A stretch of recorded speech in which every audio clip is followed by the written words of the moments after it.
What's your number one hack for the holiday season?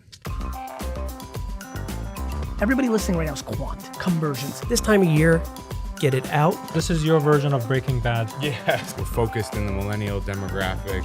The very next thing you should think about is that you can't forget about SEO. The trick is the relationship with the carriers, right? I'm Mac. I'm Sabir. And this is Hacking the Holidays.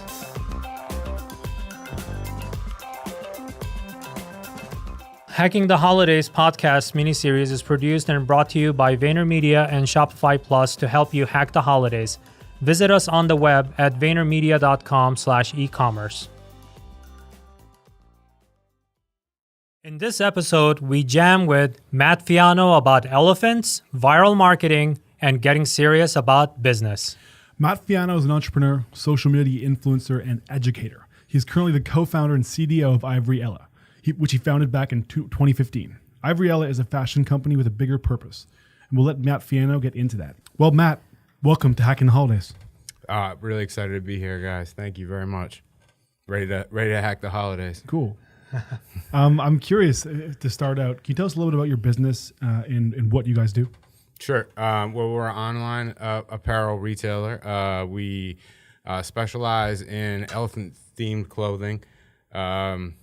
We're focused in the millennial demographic, that 12 to 24 female age range. We also have a charitable component to the company. We donate 10% of our net profits to save elephant conservation, elephant awareness. Save the Elephants is one of our biggest groups that we work with, but also other charitable causes like Boston Children's Hospital, childhood cancer awareness, Toys for Tots, Operation Warm, American Heart Association, Homes for Our Troops. So we've covered a good deal of charitable giving over the last 30 months or so. And to date, we've been able to donate about $1.3 million.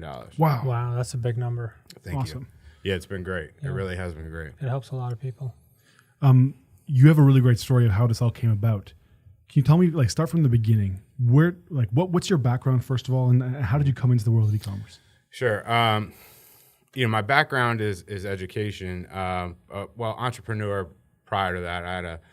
Out of college, I opened a couple cell phone stores. I was always working for myself, always some sort of side hustle when I was a kid. Paid my way through college, selling sunglasses at fairs and going back and forth to the city and buying stuff and selling it back home. It's like anything I could do, right? Yeah, I just didn't want to get, the quote unquote real job in college, and it was good. I'd work, on my time at these state fairs, and it would be a couple months, and I'd get through the year without having to get a real job. But anyway, so after my cell phone stores, I didn't have any wife, kids, or any of those kinds of things at that point. As soon as I was ready to get married and do that, I wasn't willing to kind of take my family into that risk-reward situation. And these were physical stores? Yeah, we had 2 physical locations. Wow. Sprint Nextel stores back when they merged together. It was a really rough business. Up some months you'd make $10,000. Next month you'd lose $10,000. I like the risk-reward, obviously, and I'm an entrepreneur, but my young wife, I don't think was so good with it. So I went back, got my master's in education, and then I spent the last 10 years before Ivory Ella as a teacher. So I never really lost my entrepreneurial spirit, stayed doing stuff, hustled whatever I could. I had Yankee season tickets. I had Giants season tickets. Anything I can get my hands on eBay and Craigslist and all that kind of stuff. Probably... So you were a commerce expert before e-commerce. Sort of, yeah, I guess so. Yeah, you could say that. Yeah, I used to sell things off of classifieds and anything online. Yes, before it was really. That was the internet of the day. It was, yeah. It was a lot. As much as I could do to hustle. So, at that point, I'd started turning to social media, and I had just a personal Twitter account at that point, and I was just going on to check out some of my own stuff, and I would be on some of these big accounts, like the themed meme accounts or the themed accounts for science or sports or any of those types of things. And I was just curious, how are these guys making money? I can remember being taken to a link off-site, and it was a gallery. And so I was flipping through the gallery, and then it hit me oh, these guys are making money off of page views. I see what they're doing. They're running traffic to a website, and they're making money off of from Google. And so I was like, oh man, maybe I should be getting into this. everybody's talking about social media and those types of things. And so, yeah, I just stayed with it and just kept digging around on how to make money on there. And it's a long story, and you won't be able to find this anywhere on the internet on how to do this. It's different from like an influencer who's got a following, who's doing videos or those types of things. Like being able to start your own themed accounts and get followers is something that people don't know how to do. But anyways, same way we're talking about hacking the holidays, we kind of hacked that and figured out how to get these followings going. And probably on my own over time, I amassed 5, 6, 7 million followers across Twitter and Instagram. And so I would use them on my own. In what capacities? Like your personal account or this meme account? No, it would be like a meme themed account. On different accounts. Yep. Yeah. I had like I had like a tattoo account. I had like a couple of joke accounts. I had some sports accounts. I had. What was your biggest one? I still have it. It's a bucket list account that's got like, exotic places and pictures of great vacations and things like that. And this is on Twitter. Yeah, that was on Twitter. Yeah. It's like a niche blog. Yeah. But you're doing it on Twitter. Exactly. And that's great. And it's not, once you get a big following, it's not as hard to keep it rolling. It's how do you get the big one? How do you go from 0 to that number? Right. That's the one. That's the hard trick that nobody will tell you how to do. So once we had that rolling, then I would realize, then I would put an email address in the heading, and then people would start contacting me. Hey, I want to advertise on that account, or how much for promotion? And then I realized, This is really when influencer marketing was just starting. Yeah, and it was a lot easier then too, because not everybody was trying to do it. Okay. And so it was a lot easier to grab. When there was only one of an account, you could grow it a lot faster. As soon as there's 15 of copycats. them, then it's just like any of the other things. The first in is going to win, and then the other, the second in is going to do okay, and so on and so forth down the line. And so we, I started getting these contacts from different brands, and they're looking to advertise, and so then I started leveraging that. And around this time, back related to Ivoriella, I'm meeting other people who do this in different places. And one group, two of my friends, two of my co-founders, went to Temple University. And they're all 23 and under. I'm a little older than them, so or 24 and under now. But they were, I would say experienced. They were young. Yeah, I'm a little bit more experienced than them. Sorry. We started kind of putting our followings together and realizing, hey, we can do all right doing this, and we ran a successful business without ever meeting each other, and a legitimate LLC without meeting each other for 9 months to a year, probably a year.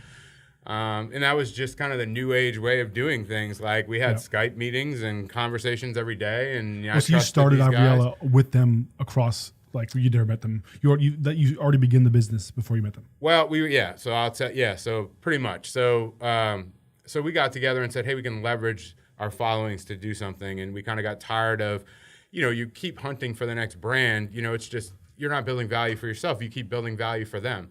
Well, while your following is good and you're leveraging it, though, you see them like, hey, I'm getting repeat business for them, or I'm exposing them to new customers, and you're like, man, I wish I could build something like that. So we started out with another kind of website that we were going to do. It's called Boho Outfitters. It's like a bohemian style clothing for females, and we would buy stuff, and again, we'd buy from retailers and try to resell it, and it was okay. It did all right. But one thing we noticed in there was a real affinity for elephants during that time. So if we did an elephant post, if we did an elephant themed product, an elephant shirt, an elephant ring, an elephant Instagram post, much higher activity. And that was around the same time that you were hearing about like the problems with Ringling Brothers, and you were hearing about a little bit of the poaching plight overseas, and the HBO documentary about those things. So it was coming to the forefront. So we said, hey, let's here's an opportunity where we can go after something hot at this point. Let's build a brand around the elephant. And then we had a natural kind of willingness to want to give back. So we kind of put those things together at that point. So we started working on the concept. Maybe about a month before we launched Ivoriella, it was the first time I met two of my partners in person. They came down to me in Connecticut. We rented out a small print shop for the day from a local printer, and it was the first time like he burned us screens, and it was the first time we put like the ink to the shirt and saw what it was like, and it was awesome. Like we were like, man, I think we got something here. Like this is pretty good. That moment when you realize like, oh, this is good for everyone, not just us. This is good, right? Yeah. How'd you come up with the name? I love the name. One of our co-founders, we were probably ready to go like 2 months ahead of time. We could not come up with a name.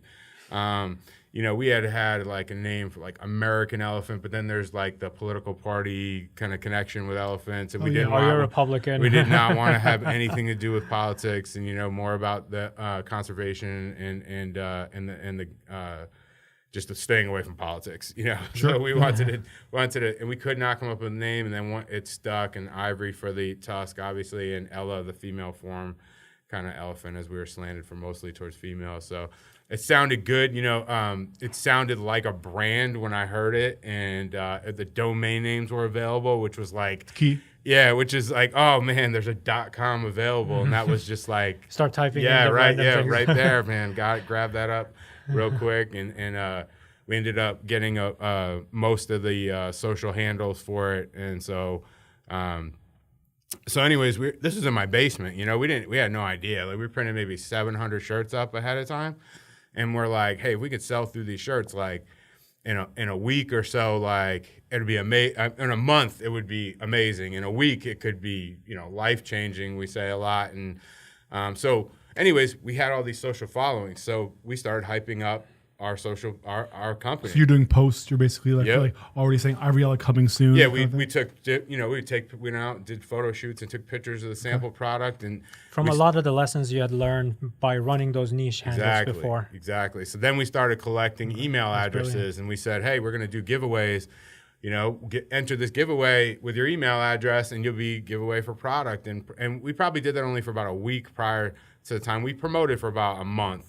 But we did that for probably a week, collecting email addresses. We got about 40,000 email addresses off the jump. Wow. Promoted we were going to launch at midnight on Friday night. Like I'm running around my house trying to get all this stuff done. I got, we're folding shirts, and we used to do this really labor-intensive thing where we'd roll them and fold them and twine them. And I got my kids. You learn quickly I got my that's six, not the right way. My 6 and my 8-year-old kid. Actually, they were younger then. They were like 5 and 7. I got my aunt. I got my wife. We were launching on April 18th. My wife's birthday was on the 19th. Our anniversary was on the 20th, right? So we didn't know what was going to happen or whatever. So we're hyping it up. Midnight comes. We're just like 5 minutes late about launching the site. People are tweeting about it. Hey, the site's not active. It's not live. What's going on? So fine, we hit the live button at 12, like 12:05, 12:07, something like that. There's like 600 people on the site. We were sold out.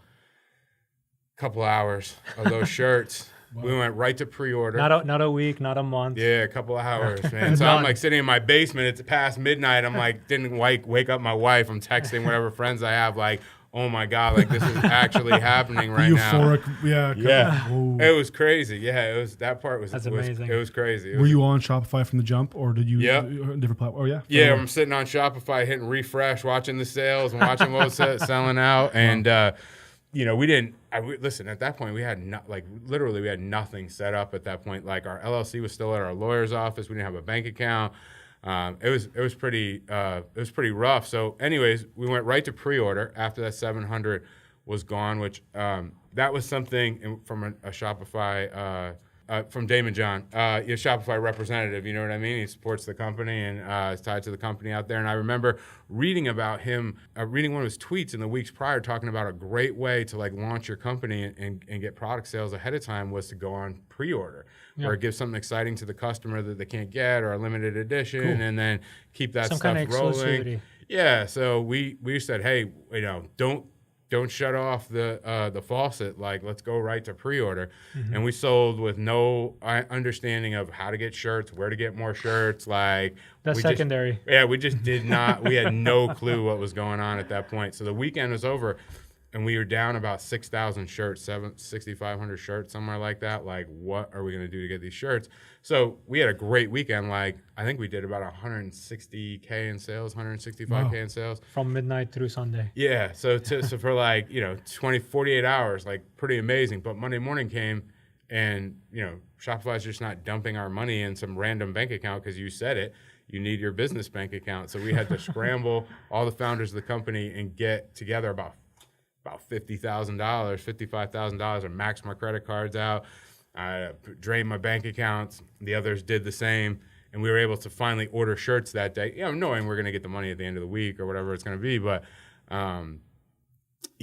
that's really how it started. And I knew right then and there that past the end of the school year, now I'm a teacher at this point, okay?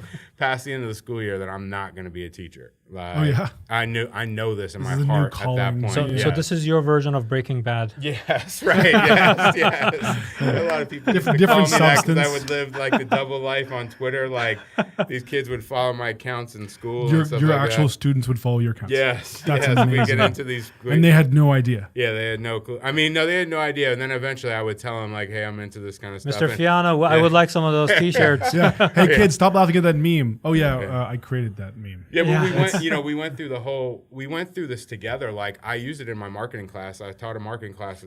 I was a business teacher in high school, and I let them go through the whole launch with me. So I said, hey, pay attention this weekend. I'm going to launch a company on social media, and you can see how a company is launched on social media and virally. And so then after that, I let them help with the marketing. We took like promposal pictures in our school and all this stuff. So they got viral tweets, and then we spread it out across our accounts and try to get as many impressions and eyes on it as possible. So at that point, things were like crazy. My two partners from Philly, they came to live with me. So I tell my wife, hey, those guys that we met a month ago, they're coming to live on the couch. They'll be living on the couch, so we're shipping out of my basement. These two 23-year-olds yes, from... Yes. And they're both like, one of them's 6'3", the other one's like 6'6". My kids are like, who are Honey, you these took people? the oath. Yeah. You said in sickness or in health. Yeah, it's the crazy. whole package. Yeah. And not to mention, we just, during the weekend, on her birthday and our anniversary, all we did was pack and ship and fold boxes. So she's not like super happy with me at this point. She's fine now, by the way, just to let you know. Everything's good now. But just show her the Shopify app and say, come on, honey, look at this. We're doing all right. Yeah. So we, at that point, we said, all right, let's go for it. We just started selling with reckless abandon and doing the same stuff that we were doing then. Mm-hmm.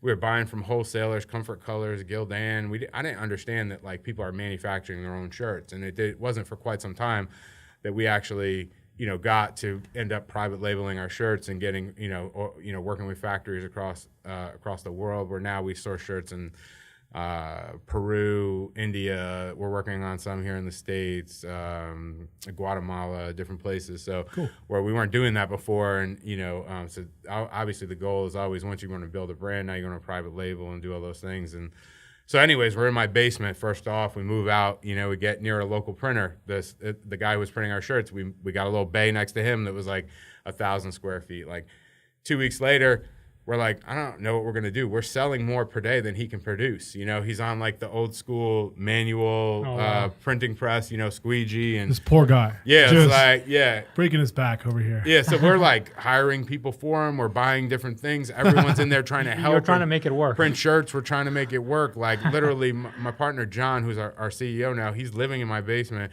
I'm getting up at 5 o'clock, going to school to teach, running out of there at 2:30, going to whatever place we have set up, doing it all over again until 2 a.m. I'm getting up at 5:30 again in the morning. John's still up shipping packages. Like it was mayhem at this point. So we moved to one place, and then we're these manual printers are doing like 600-700 a day. We're selling like 1,000 a day.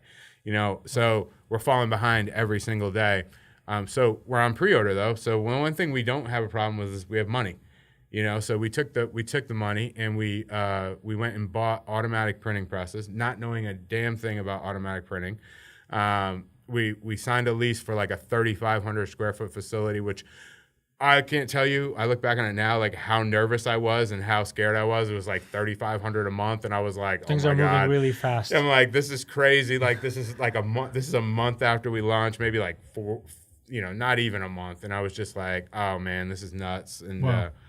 And we did it, and obviously we got the printing press in there. I actually have a canvas on my wall, a picture of the printing press when it showed up on this truck.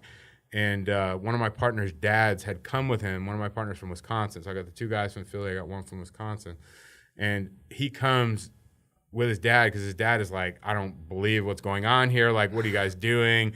And so he comes, and he's the only one who has any forklift experience, right? So like this huge printing press comes. It's like, bigger than this room in here, and crated up, and a driver who doesn't speak really good English, and it was just, it was crazy. And so he takes it off the machine, and I'd never seen anybody like that white, because he knew if he dropped that thing, it really would have set us back pretty far.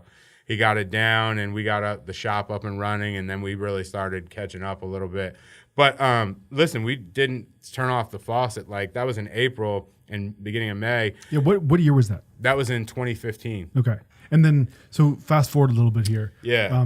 Well, let me give you this one, because this Sure. is good. We sold with such reckless abandon. We got about 30,000 orders back ordered around August of 2015. Whoa. And we were like, all right, I think it's time to stop selling things we don't have at this point. Oh, so you've been selling from April to August, all pre-order. Pre-order. So we went 2-week pre-order, then we backed it up to 6,000 to 3-week 30,000. pre-order, then we backed it up to 4-week pre-order. So we were selling shirts when people knew they weren't even going to leave the facility for a month.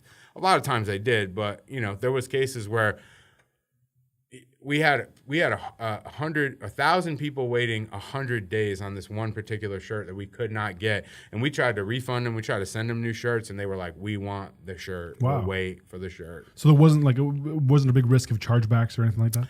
No, it wasn't too bad. Yeah, it wasn't too bad. We refunded a few people that were just like, "This is ridiculous." But I mean, overall, I actually think it worked the opposite way. People were more patient because they knew they couldn't get it. Whereas you create that scarcity, something now that, I talk about with other people I know that run similar sized businesses, and, now you're looking to find ways to create the scarcity, because now actually getting product and doing that type of thing is not your issue anymore, So I'm always big on that limited edition type feeling and making people feel like this is something that, you want to sense to urgency, you want to purchase this now. So fast forward, we've moved 5 or 6 times. Now we're in about a 65,000 foot Wow. facility, square foot facility. Pretty big expansion from 3,500 square foot. And right from the jump street, like we did everything ourselves. So we did fulfillment, we did all the warehousing, the materials, all the printing of the T-shirts. We did it all ourselves. Like, we just didn't know any different. Like, I didn't even know there were places that ship things out for you. Like, I had no clue. I think that's what's great about it, like entrepreneurship. Like, a lot of entrepreneurs have that just in their DNA to try things out. And also, like Gary Vaynerchuk says that no one gave me permission to do something because I didn't know any better. Right. I didn't know that these were the rules to break or what rules they were. We just went and did it. Right. I went and did it. I broke rules, whatever. Right. It doesn't matter. Right. Yeah. And still now to this day, I mean, there's challenges in there and having all that infrastructure in house. But there's a lot of great things about it too. Like, you can pivot a lot faster. We can print small runs of things. We can kind of see what we're doing wrong and fix it. When it's in somebody else's hands, you just don't have that much control. So let me ask you this. This is the third Christmas in the life of Ella. Yep. So the past 2 Christmas, I'm going to sound like Ghost of Christmas Past, right? Were they Nightmare Before Christmas, or were they It's a Wonderful Life? Yeah, all right, so let's go. Let's start. That was excellent. Let's start with 2015. 2015 was very difficult, because we had there was no bit of data. We didn't understand how early you had to have merchandise, available to you on hand. We had no clue what the volume was going to look like. We just had taken a few notes from a couple of we worked with some mid-level printers that had printed for some brands before, and they kind of told us, like, when we were out looking to outsource some pieces to try to catch up and stuff, and they were like, "Hey, you're going to have like a 4X when Christmas comes around." We were like, "I don't know about that, man. Like, how are we supposed to get ready for that?" I've seen 10X. Yeah, like these guys shoots up. Exactly. And so we didn't know any better. So that one was very, very difficult. Obviously, we were also in this like 3,500 square foot place that we did printing and shipping in. So that wasn't going to work. And even we had grabbed another little location in the meantime. We had maybe 6,000 square feet between them, but there was no way that we were going to be able to, we tried to think about it. If we're shipping out 1,200 orders a day right now. Like, how are we going to ship 5,000? And we just couldn't see it, you know? So so I went out and started looking for a warehouse. And there was I found one that was maybe 10,000 square feet, and we like begged this guy, can we do like a 6 month lease? Because we just didn't know. We didn't want to be spread across 4 places. And, you know, and we got lucky enough, and this guy was like, all right, yeah, we'll do 6 month lease in there. And so we were able to like get in there in October, which at least got us some room to ship for Christmas. You know, tough though. We were working with, nobody's a professional at that point. Nobody knows how to do any of these things. Almost all of our employees up until that point were like my students. You know that. So if it was like college students, they'd come on. They were home. My high school students would come on the weekends, and then we picked up some local people, and they're also. This is sounding more and more like Breaking Bad. yes, I know.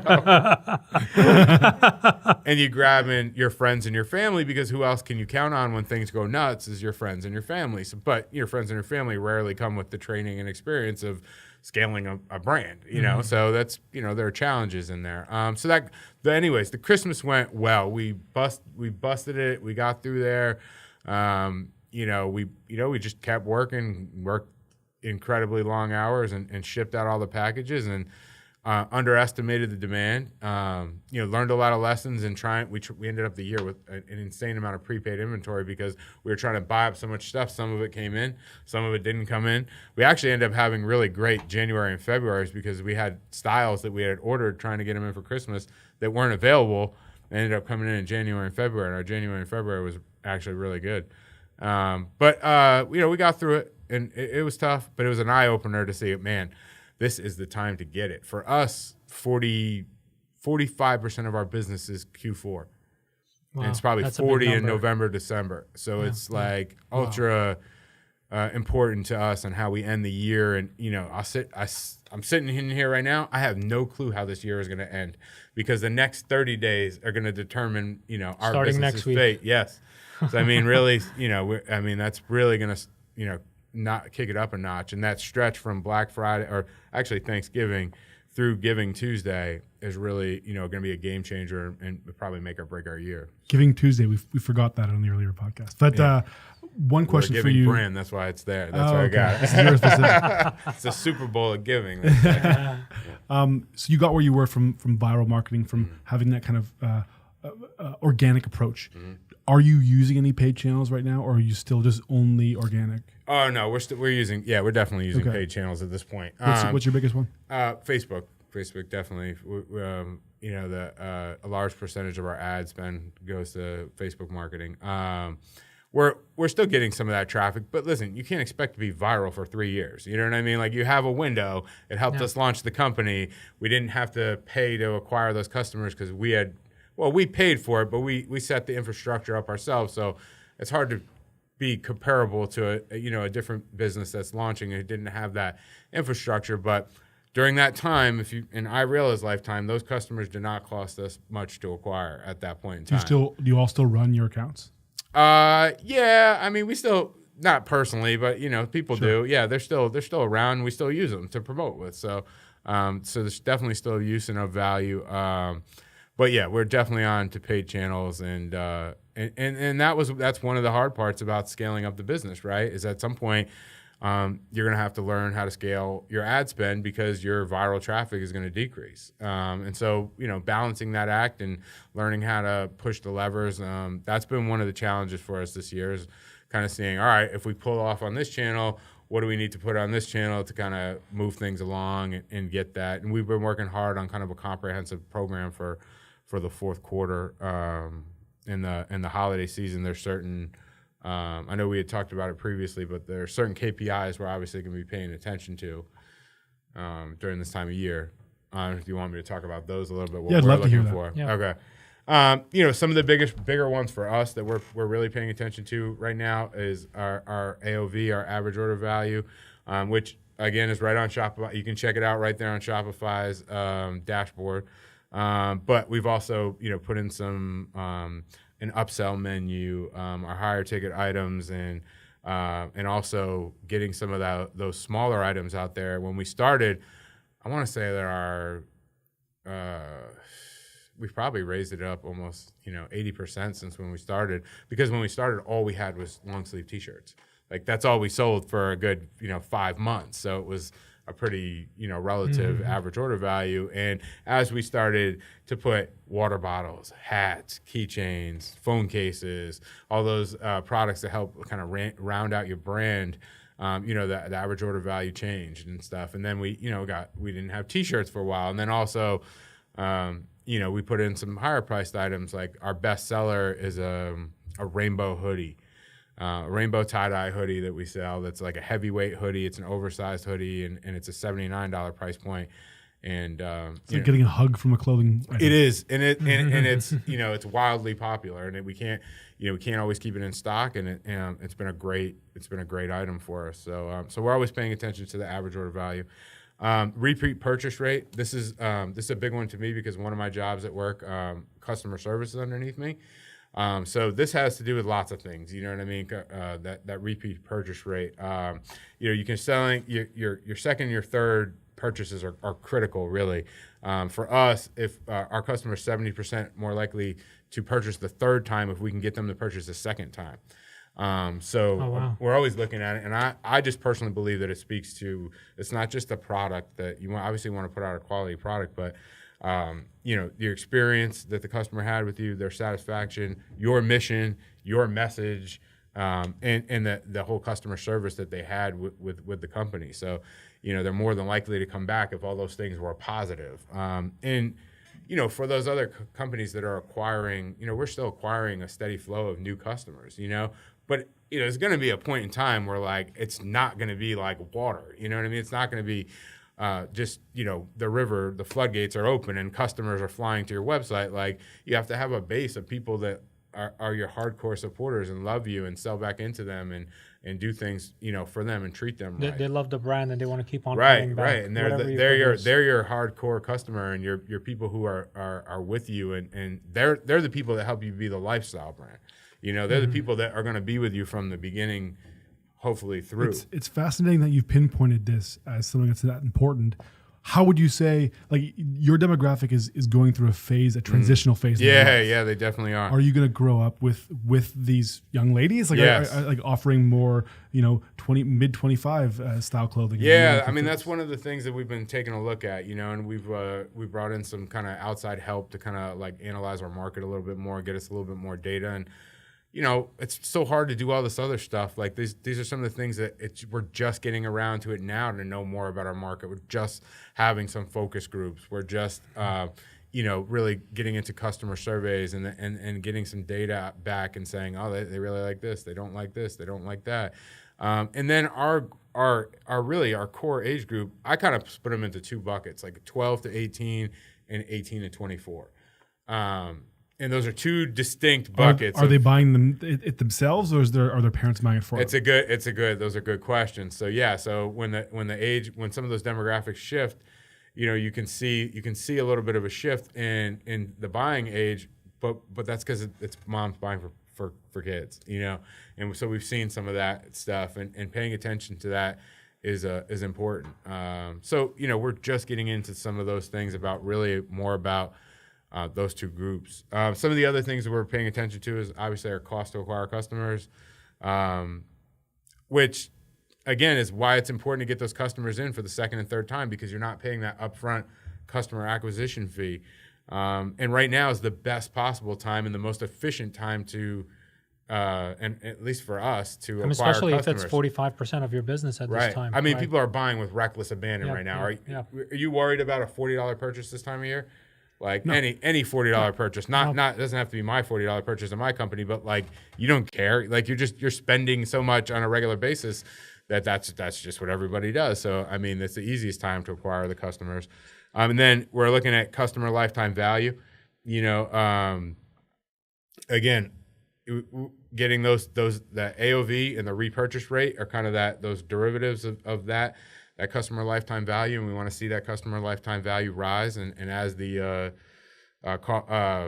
lifetime value rises, or the average order value rises, then that lifetime value is going to rise as much. And your cost of acquisition goes down over time. Exactly. So that $20 you spend may come to $5.50 over And that's, and so, Transactions. we're in a good position where we're still profitable on our first purchase, and we're always watching those metrics though, because, there's lots of people that their goal is to just, they're going to break even on the first purchase and get them on the second and the third time.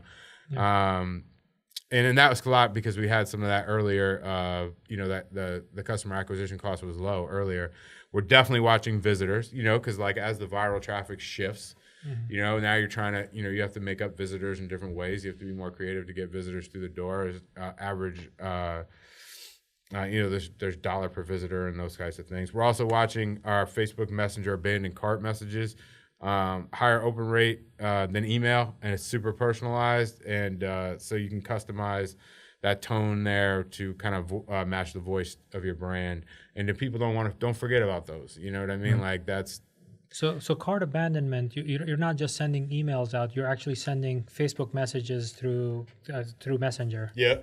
Mm-hmm. Oh, very cool. Yeah. Very cool. So, are you offering anything special to them to convert? Are you testing anything there? Free shipping versus discount? When we're testing some of those other things, we go back into our email pool to kind of do some of those things. So we'll test certain segments of our email with what we would deem like our VIP customers. So we'll test like different segments there where we'll give free shipping to somebody who's purchased over this threshold with us at certain times and see how they react to the free shipping.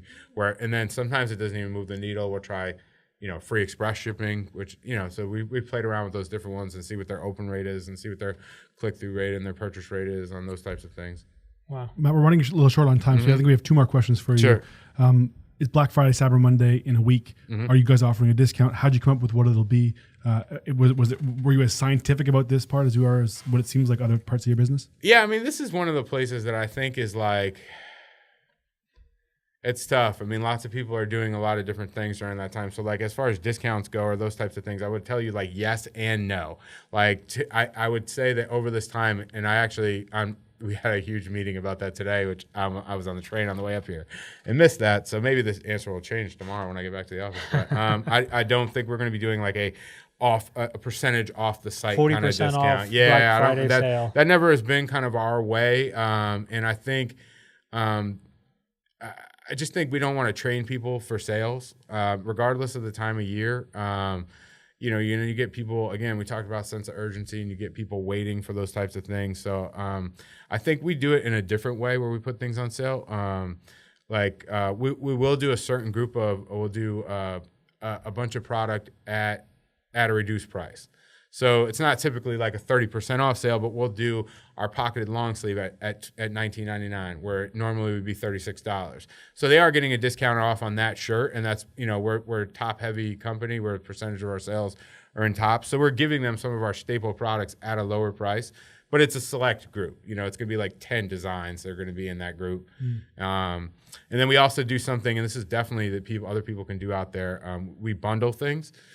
So bundling is, in my eyes, one of the best ways to put gear on sale without actually putting it on sale, because it's a bundle, and so like you can get rid of some things that you maybe have broken size runs of, or there's a perceived value for the customer there, but they're also buying a large amount of products from you at that point. So you're okay if you take a little bit more of a hit there. Also, what we do, some of the things we do on Black Friday and Cyber Monday, we'll offer exclusive product that will, in one of those boxes, we're doing all exclusive products. So if you don't buy the box, you can't get the product. It won't be on the site or anything. So we do a lot of new products during that time that are only available for that type thing. And so we will send out potentially a couple different things to our VIP customers. Obviously, you want people that you want to continue to grow that core group. Even if it's like a lower threshold, they want to feel special about it. It's a win-win. They get a percentage off. We get brand loyalty, those types of things. So I think that's like our current plan, Cool. what we're looking at for Black Friday. No, that's great. Thanks for that. And lastly, we ask this to every guest, but what's your number one hack for the holiday season? Number one, have a deep supply of your core products. That's what I would say. Be deep in those core products, man, because the Manage your inventory. The worst possible thing is to run short on those things when you could be killing it. Like when you can be just, make sure you know what your core products are and have them in high supply during this time. That's awesome. Thanks, Matt. You've been very informative. Those KPIs looked great. Really appreciate you coming on the show. Thank you, Matt. Thank you for listening to Hacking the Holidays podcast. We love all of our listeners and we'd like to hear your feedback. Please post your reviews, rating on iTunes, Google Play Store, Stitcher, or wherever you download your podcasts. Hit the like button. Encourage us to do more of this type of programming. Share with us your favorite hacks in the comments section of this podcast. And visit us on the web at VaynerMedia.com/e-commerce. Thanks, Sabir. Thank you.